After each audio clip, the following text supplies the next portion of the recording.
Gulf நியூஸின் தமிழினுடைய விரிவான செய்திகளில் தமிழக வெற்றிக் கழகத்தினுடைய வேட்பாளர்களை தேர்வு செய்யும் பணி தீவிரம். புதுச்சேரி சட்டமன்ற தேர்தலை முன்னிட்டு அரசியல் களம் சூடுபிடித்துள்ளது. குறிப்பாக நடிகர் விஜய் தலைமையிலான தமிழக வெற்றிக் கழகம் சார்பில் வேட்பாளர் தேர்வு பணிகள் இறுதிக் கட்டத்தை எட்டியுள்ளன. வரவிருக்கும் தேர்தலில் புதுச்சேரியின் 30 தொகுதிகளிலும் தனித்து போட்டியிடும் நோக்கத்தில் கட்சி தீவிரமான நடவடிக்கைகளை மேற்கொண்டு வருகின்றது.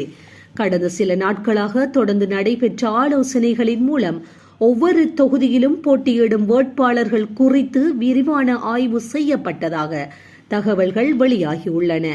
இதற்கிடையில் நாளை வேட்புமனு தாக்கல் செய்யும் இறுதி நாள் என்பதால் இறுதிப்பட்டியல் இன்று வெளியிடப்படுமா என்ற எதிர்பார்ப்பு அரசியல் வட்டாரங்களில் அதிகரித்துள்ளது.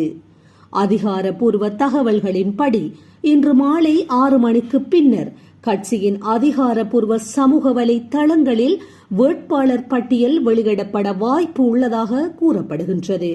தற்போது சென்னை தேனாம்பேட்டையில் கட்சியின் முக்கிய நிர்வாகிகளுடன் விஜய் ஆலோசனையில் ஈடுபட்டு வருவதுடன் இந்த ஆலோசனை முடிவிலேயே இறுதி முடிவு வெளியாகும் எனவும் எதிர்பார்க்கப்படுகின்றது.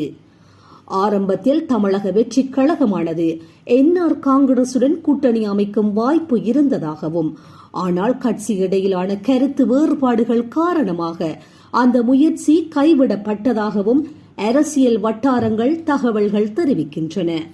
இதனால் தற்போது முழுமையாக தனித்து போட்டியிடும் முடிவை தமிழக வெற்றிக் கழகம் எடுத்துள்ளது.